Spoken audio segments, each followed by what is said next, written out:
یہ کنٹینیوڈ ہے عبداللہ یوسف علی کی، جس کی سورہ بقرہ آیت نمبر 220 میں پڑھ رہی ہوں۔ فی الدنیا والآخرہ وَيَسْأَلُونَكَ عَنِ الْيَتَامَى قُلْ إِصْلَاحٌ لَهُمْ خَيْرٌ وَإِن تُخَالِطُوهُمْ فَإِخْوَانُكُمْ وَاللَّهُ يَعْلَمُ الْمُفْسِدَ مِنَ الْمُصْلِحِ وَلَوْ شَاءَ اللَّهُ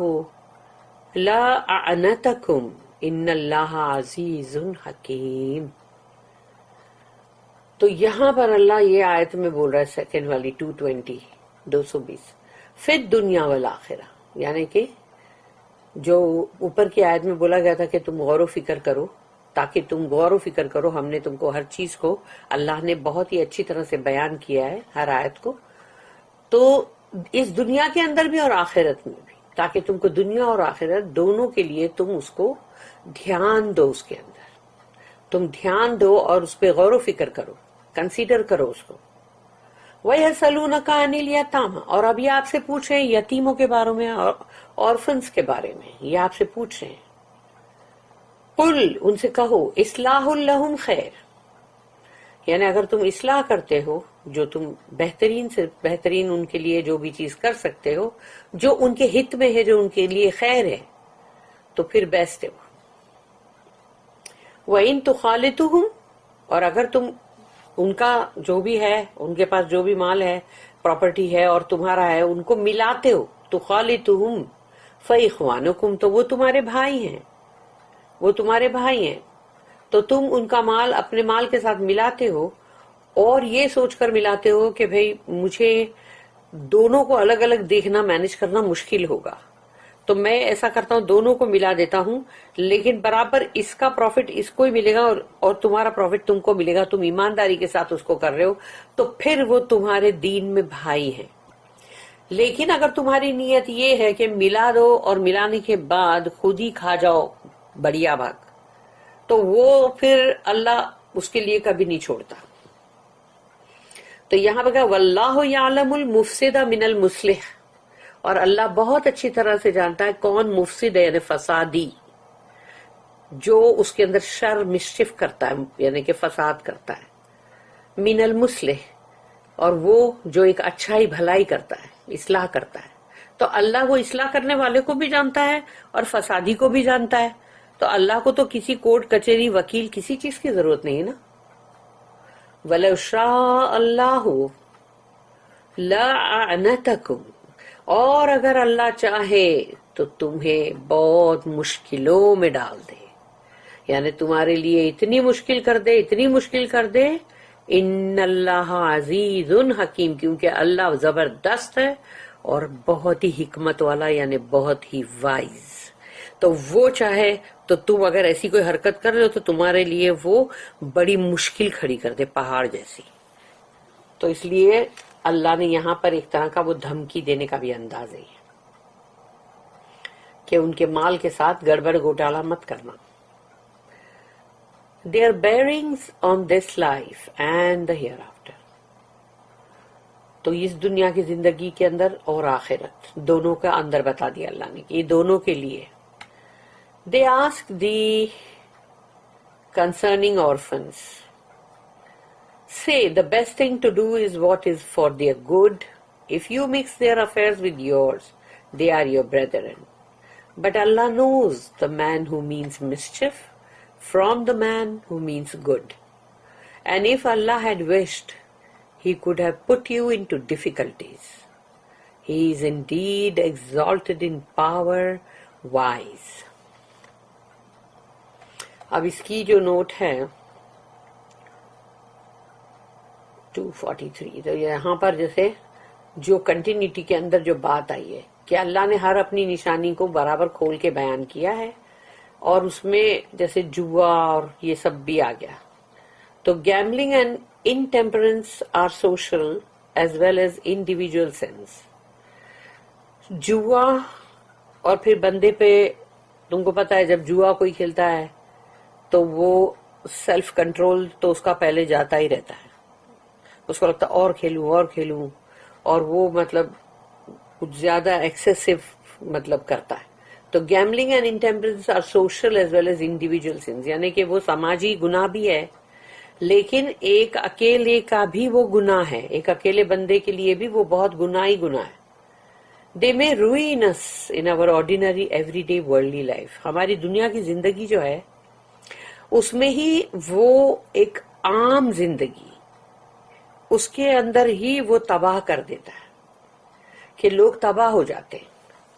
In case it is suggested that there is no harm in a little indulgence، اگر کوئی یہ بولے کہ ٹھیک ہے کوئی بات نہیں تھوڑا سا کھیلنے میں کیا ہے، اب لاس ویگس گئے تھے کوارٹر ڈال کے کھیلو نا، کچھ نہیں. لیکن نہیں، we are asked to think over all its aspects, لیکن ہم سے کہا جا رہا ہے اس کے سارے پہلو پہ دھیان دو. دیکھو وہ تھوڑا اور زیادہ کی بات نہیں ہے، تم اس کے سارے پہلو پہ دھیان دو، اس کے جو بھی ایسپیکٹس ہے، پھر social and individual, worldly and spiritually. تو سماجی بھی اور ایک اکیلے بندے کے مطلب لیے بھی کیا ہے وہ، یہ دونوں چیز پہ، پھر دنیاوی اور آخرت روحانی دونوں، ہر چیز کے اوپر دھیان دو. یہی تو اللہ نے کہا کہ فی الدنیا والآخرہ، یعنی دنیا اور آخرت دونوں کے لیے. پھر نیکسٹ آتا ہے orphan کے بارے میں. For orphans the best rule is to keep their property, household and accounts separate, lest there should be any temptation to get a personal advantage to their guardian by mixing them with the guardian's property, household or accounts. Also to keep clear of any ideas of marriage where this fiduciary relation exists. اب یہاں پر یتیم کے تعلق سے پورا بتا دیا گیا کہ جو یتیم ہے، بہترین اگر کوئی قاعدہ ہے تو وہ یہ ہے کہ بیسٹ رول جو ہے وہ یہ ہے کہ ان کی پوری جو بھی ان کی پراپرٹی ہے، ان کا جو بھی مطلب مال اور متاع ہے، ان کا جو بھی گھر بار ہے، ان کا جو بھی حساب کتاب کے اندر جو بھی جمع ان کے جو بھی پیسے ہیں، تو اس کو بالکل علیحدہ رکھو، ان کو بالکل علیحدہ رکھو، تاکہ کہیں تمہارے اندر کوئی لالچ یا اس طرح کا نہ ہے کہ اپنا کچھ فائدہ کر لوں. جو بھی اس کی دیکھ بھال کر رہا ہے کہ اس کو اپنے مال کے ساتھ گڑمٹ کر لو، ملا لو اور پھر اپنا فائدہ کر لو، تو یہ غلط ہے. نہ تو اس کی پراپرٹی، نہ اس کا گھر بار، نہ اس کا اکاؤنٹ، کسی چیز کو تم یہ نہیں کر سکتے. اور اگر تمہارے دماغ میں یہ فطور ہے کہ اگر وہ کوئی لڑکی ہے اور انسان سوچتا ہے اس سے شادی کر لو، تو اس طرح سے بھی مطلب لڑکی یا لڑکا، مطلب اکثر تو لڑکیوں کے ساتھ بھی زیادہ تر ہوتا ہے ایسا، لیکن تو وہ شادی کا بھی کوئی ارادہ اگر ہے تو اگر تم اس کے ٹرسٹی ہو تو پھر اس چیز کو مت کرو ابھی. یعنی یہ چیز جو ہے اس سے مطلب اس سے بھی دور رہو. یعنی صاف طور پہ کہا گیا ہے کہ ٹو کیپ کلیئر، اپنے آپ کو دور رکھو اس چیز سے کہ شادی کر کے تو پھر سارا مال گھر میں آ جائے گا. پھر یہاں پر دیا ہوا ہے کہ سورہ نمبر جو 6 ہے اس کی آیت نمبر 152 سورہ انعام میں پاسبلی سجسٹ کمپلیٹ سیپریشن. اس کے اندر جو آیت نمبر 152 ہے اس میں کہا گیا ہے کہ پوری طرح سے علیحدگی، الگ ہی رکھو، الگ الگ. But it may be an economy and advantage to the orphan to have his property and accounts administered with the guardian's property and accounts, and to have him live in the guardian's household, or to marry into the guardian's family, especially where the orphan's property is small and he or she has no other friend. اگر وہ یتیم جو ہے اس کی property تھوڑی ہے اور جو گارڈین سنبھالنے والا ہے وہ اچھا ہے، صاحب حیثیت ہے یا امیر ہے، تو بہتر ہے کہ تم اس کی پراپرٹی اپنے ساتھ ملا لو تاکہ وہ تمہارے ساتھ تمہارے گھر میں رہے. اور اگر اس کے لیے کوئی دوست احباب بھی نہیں ہے، کوئی ملنے جلنے والا نہیں ہے، تو بہتر ہے کہ اس کی شادی گارڈین کی فیملی میں ہو، چاہے وہ لڑکا ہو یا لڑکی ہو. کیونکہ یہاں پر بڑی دولت کو حاصل نہیں کیے جا رہا ہے، بلکہ اس کی چھوٹی دولت جو ہے یا چھوٹی پراپرٹی جو ہے اس کو اور سنبھالنے کے لیے کہا گیا اور اس کو بچانے کے لیے کہا گیا ہے. اس کو اپنے ساتھ ملا کے اس کوشش کرو کہ اگر تم اچھا بزنس کر رہے ہو تو اس کا بھی فائدہ ہوگا نا اندر. دا ٹیسٹ از، امتحان کیا ہے اس میں؟ امتحان یہ ہے What is best in the orphan's interest? اس یتیم کے حق میں بیسٹ کیا ہے؟ اس کے لیے جو بہترین سے بہترین تم کر سکتے ہو وہ کرو. یہ تمہارا امتحان ہے. If the guardian does fall into temptation,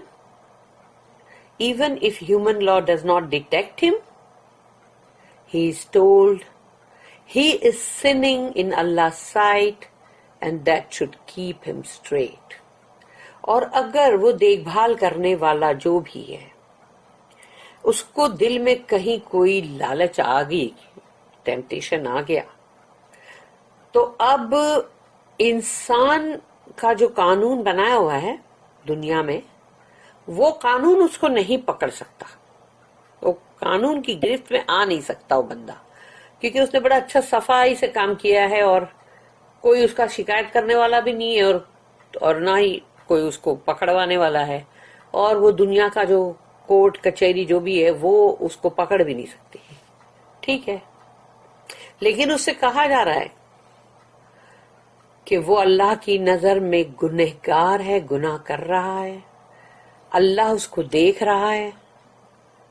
اور اگر اس کے دل میں اللہ کا خوف ہے تو اپنے آپ کو صحیح کر لے وہ اپنے آپ کو صحیح، وہ زیادہ بہتر ہے. پھر نیکسٹ اس کی نوٹ ہے،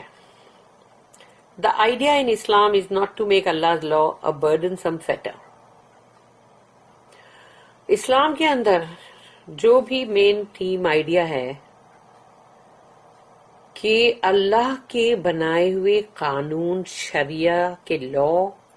اس کو کوئی بہت بوجھ والی تمہارے اوپر کوئی زنجیریں یا ہتھکڑیاں نہیں بنائی گئی ہے، وہ ایسے کوئی اتنے ایسے بھاری کوئی بوجھ نہیں ہے جس کے نیچے بندہ دب جائے یا اس کی ہتھکڑیوں میں آ جائے یا اس کے اوپر اتنی چینیں جو وہ بند گیا بیچارہ. اللہ کے قانون، اللہ کے شریعت جو بھی بنایا ہوا وہ بہت اچھا ہے اور انسانوں کے لیے ان کے حق میں بہت اچھی چیز ہے. وہ اللہ نے جو بنایا قانون، but to ease a man's path in all kinds of difficult situations by putting him on his honor and trusting him. اللہ نے انسانوں کے لیے ان کے لیے ہر کوئی بھی معاملات کے اندر جو بھی مشکلات پیش آئے تو اس میں آسانی، اس کے راستے میں، اس کی راہوں میں آسانی کرنے کے لیے اللہ نے قاعدے اور قانون بنائے ہیں، اور اس کو عزت اور اس کو یعنی کہ مطلب putting him on his honor and trusting him، تو اللہ اس کو عزت دینا چاہتا ہے اور اس کے اوپر اعتبار کرنا چاہتا ہے کہ وہ جو ہے اس کے اوپر اعتبار ہو، وہ بھروسے کے لائق ہو، وہ امین ہو. The strictest probity is demanded of him، اور اس سے پاک دامنی یا بہت ہی پیور ہونا وہ اس سے ڈیمانڈ یعنی بہت ہی اسٹرکٹلی ڈیمانڈ کیا جا رہا ہے وہ. But if he falls short of it, he is told that he cannot escape Allah's punishment, even though he may evade human punishment. اور اگر کہیں اس نے کوئی بھی کمی کسر کی یا کہیں اس کی نیت خراب ہوئی اور اس نے کوئی بھی گڑبڑ گھوٹالے کیے یا اس نے جو بھی اس میں سے مال اندر سے ہڑپ کیا، تو اب اس سے کہا جا رہا ہے کہ تم اللہ کے عذاب سے بچ نہیں سکتے، اللہ کی سزا تم کو آ پکڑے گی، چاہے تم انسانوں کی سزاؤں سے بچ گئے ہو. انسان کی سزا سے بندہ بچ بھی جائے تو اللہ کے عذاب سے وہ نہیں بچے گا، اور آخرت کے اندر اگر اس کا بندے کو حساب چکتا کیا جا رہا ہے تو سمجھ لو کہ وہ بہت بڑی بدقسمتی ہے، کیونکہ آخرت ایک نہ ختم ہونے والا،